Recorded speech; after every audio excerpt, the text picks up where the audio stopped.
One of my cousins said to me, I divorced my wife because she got too fat. Guys, this has been a game changer for me. Show me something that smells like $300, and I'm gonna show y'all what that is in a minute. Look how gorgeous that bottle is. I've been seeing this content lately about Black women and our weight. Of course, in terms of health, but in terms of relationships. And I have to be real honest and transparent. When I was in my previous relationship, I did put on a little bit of weight. You know, I was having moments where I'm going to shop or try on clothes and things aren't fitting. And then now that I look back on it, I think I kind of maybe was going through like a slight depression or whatever because I wasn't really happy in my last situation.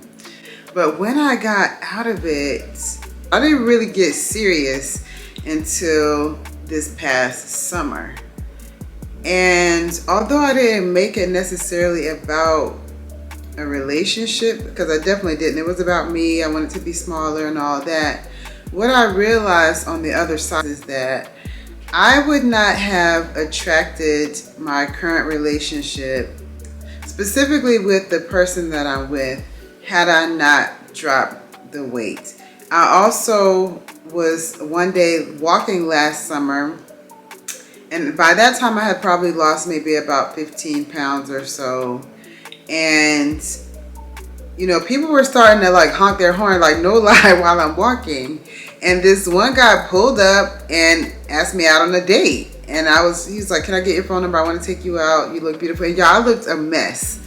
But I was getting that confidence back. And I think it was that confidence that was like generating that higher vibration, that energy that was attracting different people towards me. So, you know, I'm hearing these conversations and people are taking it different kinds of ways, but honestly, y'all, and I'm still working on this because now the relationship that I'm in is one where there's no stress about, you know, hey, you need to maintain this certain kind of weight or whatever. Although I do agree that in our community, we do need to have stricter guidelines. We have to acknowledge that men are very visual. And that is kind of like the doorway into whatever's going to happen next. You know what, let me just say this. From my own personal experience, when I lost the weight, and I'm still, you know, on the path of, I kind of relaxed after the holidays and just was making sure I was maintaining, but now I'm wanting to drop another 10 or 15 more. When I lost the weight, y'all, I felt better. My clothes felt better. Different people were coming towards me. The relationship that I'm in right now, I would not have attracted. Now, is he telling me to lose weight?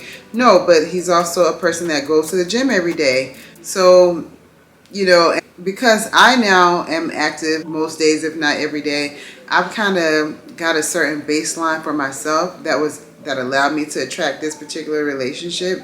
And because I am now the way that I am, I'm not gonna allow myself to get larger than life if it's within my control, which I believe it always is, to just eat better, live better. That's my whole thing. I want to create a life where wellness and weight loss is simple and easy so that I can maintain it. I'm still using MyFitnessPal. I don't know if anyone uses that, but no matter what kind of regimen I'm on, it helps me to track what I'm eating every day. I love to eat, so the 10,000 steps for me is more like that buffer. I know I'm gonna burn about 500 calories, and even though I'm gonna consume about 1,500, that gives me a little bit of buffer. So if I want to have a treat, or if I'm good all week, then I can eat out on Saturday. You know, this is how I've just gotten to the point of balancing everything out, because I want to keep being happy with how I'm looking, and I want to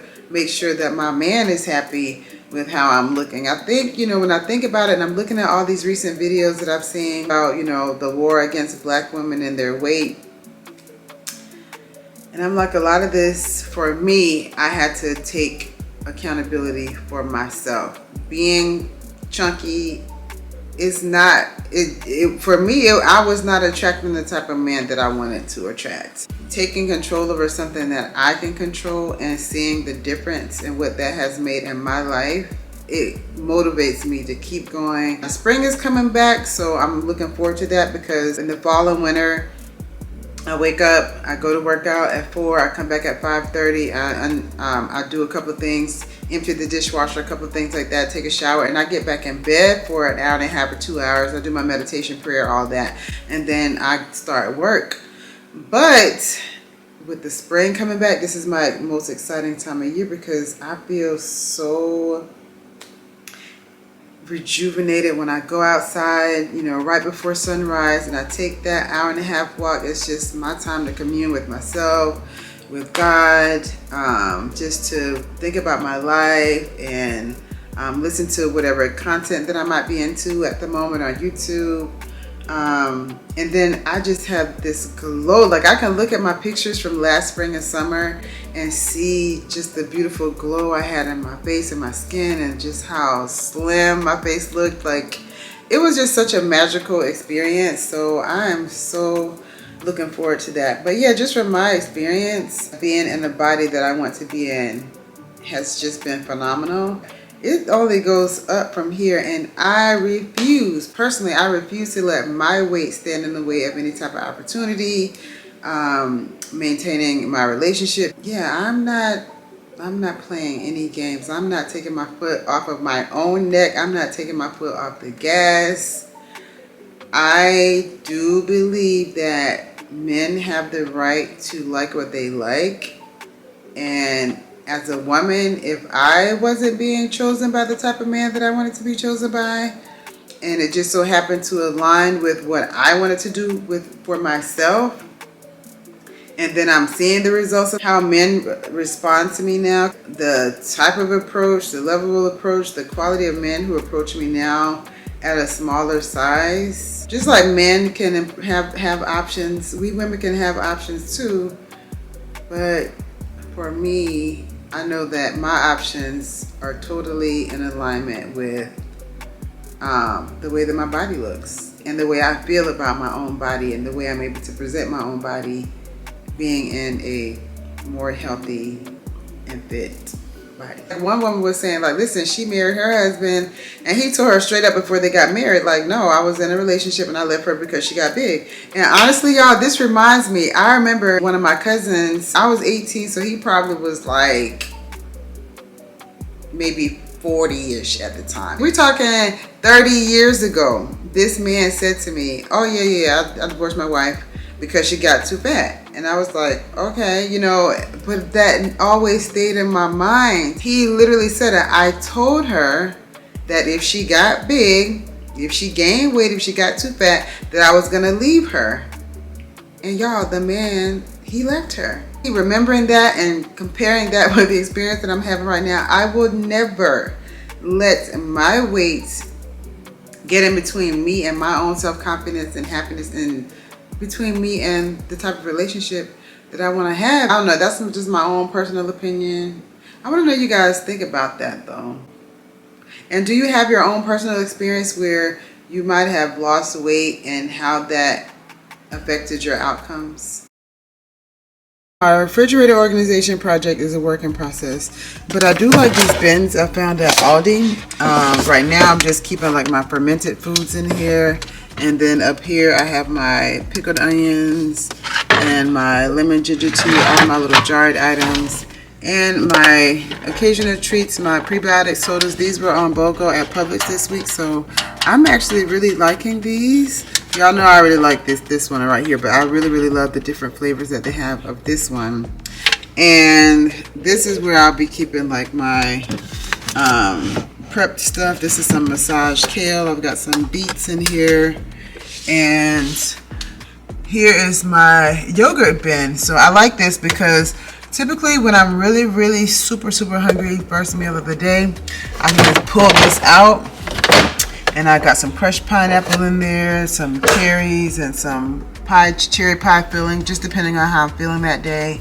And I would just go ahead and make myself a bowl. And I've got some strawberries here that were on BOGO at Publix, and I may slice up some of those. But the little refrigerator system is coming along and just making it easy for me to, you know, eat healthy. Make sure everything I'm seeing is a nice healthy option.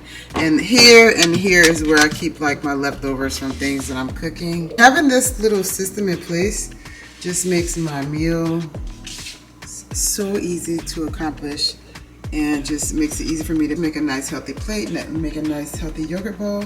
And I'm going to show you guys one more thing that's taken my wellness and eating to another level this season. So I'll show you guys that later in the video.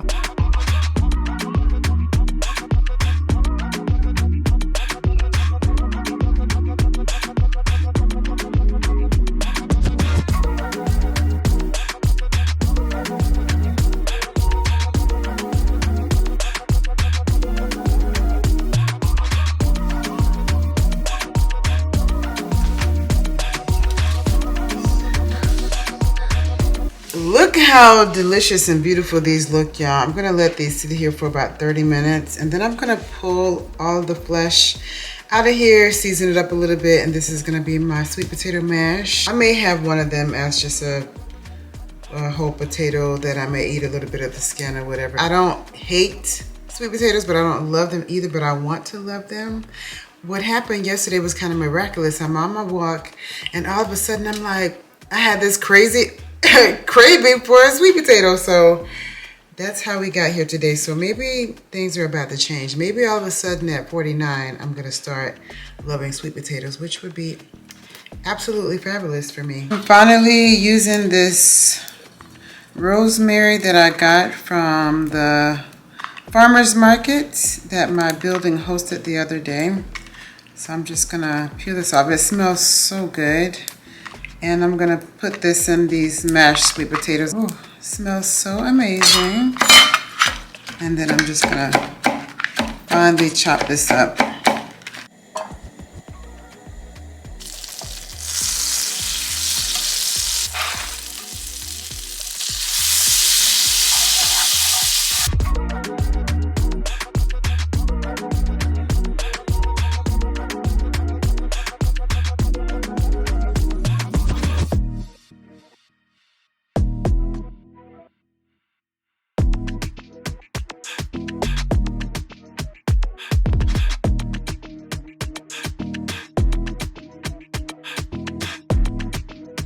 It might have looked like a tiny little bit of seasoning in there, but you know, sweet potatoes are naturally flavorful and sweet, so I just wanted kind of like a hint of the rosemary and chili powder. And that amount, which ended up being probably about 2 tablespoons, is just perfect. So I already tasted it, but let me give it another taste. Again, I don't love sweet potatoes, but I like these. All right, so just to show you guys some of my meal prep items for this week, I had some beets that I boiled and sliced up, and I have some massaged kale with a little bit of olive oil and kosher salt, and my mashed sweet potatoes. So I'll be able to mix and match and have all different types of meals with my pickled onions and sauerkraut. I have a taste for like some barbecue chicken this week. And I'm probably gonna cook some cabbage too. So I have like all kinds of healthy things to try from that'll make it super easy for me to have some high fiber, high protein meals with some healthy fats and stay within my caloric deficit while enjoying my food. I promised you guys that I had something to show you later in the video, and here it is. Just really quick, this is like my own personal little healthy buffet of toppings that I use for salads, yogurt bowls, popcorn, trail mix for me and Sweetie when we're having our movie nights, and a special surprise that I'll be talking about in my next video as well. Guys, this has been a game changer for me. This is the second level of my Healthy Woman Corner. If you saw my Healthy Woman Corner short, then you see how I kind of keep up with my little tea station and everything, taking my supplements and all that kind of stuff. Again, here on this channel, we are all about designing our life to make weight loss and wellness easy. And this one, oh my God, guys. But I just wanted to give you guys a quick peek. Right now, I'm on like a kick of, for some reason, crushed pineapple and cashews and flax meal. But next week, it could be these barbecue almonds or banana chips or whatever. But I'm gonna go over this and how I created it. It was very, very simple to put together. Very, very inexpensive too. Okay, I'm back, y'all, because now I got my coffee and I'm still sitting here relaxing and watching random stuff on YouTube. And this one popped on about proving dating after 50 and 60 is totally insane. And I'm listening to this lady and she's talking about how she was in an on again, off again relationship. And I'm like, and I've been on like first dates with people and they're like, oh yeah, you know, my last relationship was off and on for 5 years. When I hear off and on, to me it screams toxic. And I'm like, let me run in the other direction, because if you tell me you were in an on again, off again relationship and you don't follow that up with, you know, but I realized that was, you know, unhealthy or whatever, and I'm no longer, if you're not following up with that and you're just like, oh yeah, I was just in an on again, off again relationship. No, sir. To me, that just screams toxic. I mean, is that the same for other people? I'm just like, who does on again, off again? I'm gonna give you one on and one, okay, maybe this makes sense. On, off, because somebody can break up, and maybe on. You're going to get an on and an off and an on. You're not going to get an on and an off and an on and an off. That second off, we done. Like, what are we doing? Like, I don't know. Tell me in the comments, y'all. Is on again, off again? Are we doing that? Especially not over 40 and 50 and 60 years old. Like, we don't even have that kind of time. And then the level of stress, I mean, I honestly think that that's why a lot of women end up sick and everything. That's a lot of stress. That's a lot of cortisol. On again, off again? No.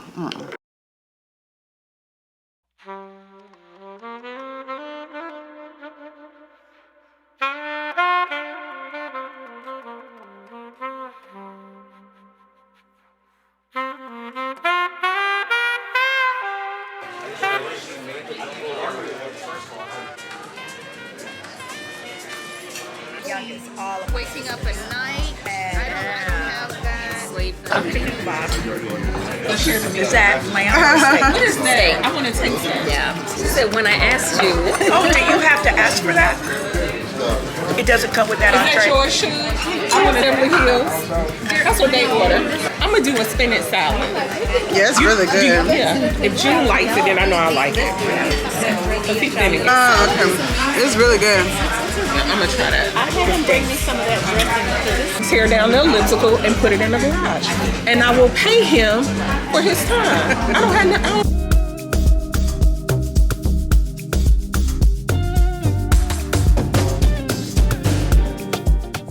What's up, you guys? Today's Sunday, March 15th, and I just got back in from a lovely brunch here in the city. One of my girlfriends was in town from out of the country, and 6 of us met for a late lunch today, and we had a wonderful time. So just wanted to pop back in because y'all been looking a mess this week, and just, you know, taking my 10,000 steps, and my hair has been getting like really, really poofy, and a lot of times I'm like, I can't keep getting on camera looking crazy. I love y'all and respect y'all too much to just be looking a mess all the time. So I was like, let me take the time and sit down and do a quick little chat. And here on this channel, we talk about everything women over 40 plus, lifestyle, wellness, weight loss, designing my life, which I'm just sharing with you how I design my life in a way that makes weight loss and wellness easy, because aging beautifully, gracefully, and happily is the real flex. So I want to start talking about some things that have kind of shaped my life. So my sweetheart and I were talking recently about something, and then when I saw Chloe, I was watching her channel, and she was talking about how, you know, a lot of times men and women obviously engage in sexual activity. The woman gets pregnant, and then the man may say, hey, I don't want anything to do with that, and then the woman chooses to have the baby.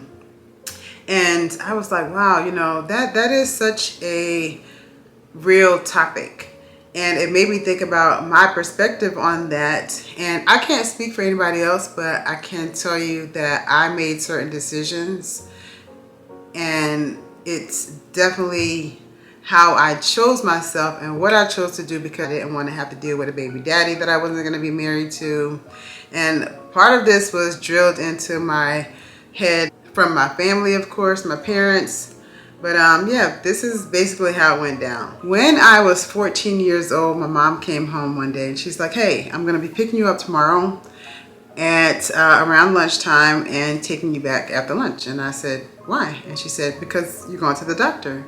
And I said, why? And she's like, because you're going to get on birth control. And I said, why? I'm not even having sex yet. And she's like, because your cousin is pregnant and you ain't getting pregnant. And I'm like, what? So a cousin of mine got pregnant at 13 years old, and that sent a lot of the parents into a frenzy.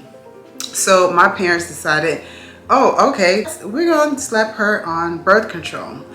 So I got on birth control at 14 years old, and I stayed on birth control up until 19, at which point I made the decision to take myself off of birth control, because at that time I was becoming very, very aware of what I was putting into my body. And I went vegan at the time, back in the 90s, way before it was super trendy now. I was plant-based for about 4 years. And when I say plant-based, I mean very, very strict plant-based. I'm really, really grateful for that experience, because it kind of changed the trajectory of how I looked at food, how I looked at what I consume, how I looked at what I put in my body. So even though I've gone back to consuming animal products, I still am a lot careful about what I put into my body. So anyway, I took myself off of birth control, but I still could hear my parents in the back of my head, you better not get pregnant. And I was still in college, and I wanted to make sure I maintained that. So y'all don't ask me where it came from or what made me do this, but I do remember we had sex education in 6th grade, and we learned about ovulation. Like a lot of things, that stayed in the back of my head. So I took it upon myself to figure out, when is ovulation? When does a woman actually get pregnant? And I started learning about that window. So for me, I actually had a regular period every 28 days, so I could easily track when my ovulation was, when I learned about it. And so I think, and again, I was 19 years old, and I read, hey, when you count your first day as the first day that you start bleeding, then if you have a regular 28-day period, then the 11th through the 16th day, that window of time, you need to be very, very careful if you're sexually active, because that's when you're the most fertile. The egg is going to typically drop on that 14th day or somewhere around there. And because the sperm can live inside your body for 72 hours, you have to be really, really careful and make sure that you're not having either unprotected sex, especially because we need to be having unprotected sex anyway, but definitely that's the window of time you want to be very, very careful. And I lied to you not, guys. I tracked that religiously from the age of 19 until now. The very first app that I ever downloaded on my phone was a cycle app, an ovulation app. Like, that's how serious and dedicated I was over these years. I got so many stories. That's another story. Like I said, I was married, and I assumed that I was going to have kids. That's a whole nother story why I didn't have kids. But part of it was by choice, and part of it was because I was, very aware of this whole ovulation thing. So the reason why I'm talking about this is because for me, I just saw that it was my choice to not only say my body, my choice, as in if I got pregnant, then I could decide to have an abortion or not. But I looked at it as my choice to be responsible, to say, hey, you know what? Although a man is responsible, or partially responsible, and I'm speaking for myself, looked at myself as I'm the one who is going to have to carry this baby for 9 months. I'm going to be stuck with the baby if I'm not married, for the most part. I took the responsibility mainly on myself to be like, instead of just saying, oh, if I get pregnant, it's both of our responsibility. I was like, look, I'm just going to make sure that I don't get pregnant. Number one, I didn't want to decrease the chances of finding a quality partner in the future before I got married. I didn't want to have to deal with a baby daddy. I didn't want to, you know, so many different things. So many people have different views about this, and I get it. If I got pregnant, yeah, then obviously if the guy was irresponsible enough to shoot the club up, then yeah, and I could be mad at him if he didn't want to participate in taking care of the baby. But for me, I was like, I didn't want any of that smoke. So I was like, how can I make sure that this doesn't happen? It's even easier these days, but think about it. Back in, what year was that? 96, 97, 98, 99, way before apps came out, I manually had a little pocket calendar that I always kept, and I was tracking my ovulation. So much so that after a while I could feel when my body was ovulating, and just kind of like, I just kind of really got in sync with that whole thing. And I gotta say, I'm a little, even though I don't regret not having children, I can't say that I will ever reach a point where I won't regret it, but I don't think I will. I don't regret having children, but I'm super proud of myself for taking the responsibility, understanding what ovulation was, understanding what that looked like and what that meant for my sexual activity. Another thing I wanted to talk about really, really quick are fragrances. So I have here 4 of my favorite fragrances, and springtime is my favorite time of year for fragrances because I am a florals girl. I like soft florals, you know, powdery kind of scents, not grandma powdery, but you know what I mean. So I wanted to share with you guys 3 fragrances that hit each price point. One for under $50, one just over $50, and yes, one of those $300 fragrances. So the first one I will talk about is my favorite old school fragrance, and this one is, it still smells so good. Y'all, this is my favorite fragrance from back in the day, Sand and Sable. And I ordered this one probably like, I don't know, a while back on Amazon. I was so surprised to find it. But y'all, tell me who knows about Sand and Sable. This is my very first fragrance.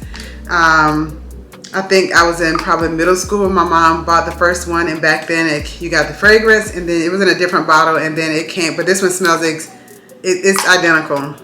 It's so good. So this one, and then it came with a little Sand and Sable powder with the powder puff. This one I got on Amazon, I think for around $30. Now the next one, y'all, there's a little story behind it. I know you guys know about Delina, the one in the pink bottle. A few years ago, I was gifted Perfume as one of my Valentine's Day gifts. So he's like, hey, look, I'm gonna just give you the money. You go pick out, you go pick up the fragrance. Cool. It was just a nice little trip for me to go to Neiman Marcus. So I go to Neiman Marcus, money in hand, and I smell the Delina, and I'm like, it smells good, but it don't smell like $300. I immediately was like telling the salesperson, I'm like, it smells good, but this don't smell like $300. Show me something that smells like $300, and I'm gonna show y'all what that is in a minute, because I will continue to pay. Well, you can get it and then you can get the refill for $250. I will continue to do that. But what I did find Wednesday last week was this Delina dupe, y'all. Head to your local Sally Beauty Supply. I want to go get some beauty stuff, some beauty supplies, and they have a new display in the front with all these different fragrances. I think they even had like the Tom Ford cherry dupe. They had several, but this one caught my attention because it definitely smells just like the Delina, and it's called Alt Duchess Sally Beauty, y'all. This smells so yummy, and it was only $59. I will buy this dupe all day, but I'm not paying $300 for Delina. I'm just not. Let me show y'all what does smell like $300, and that is the Harmonist, y'all.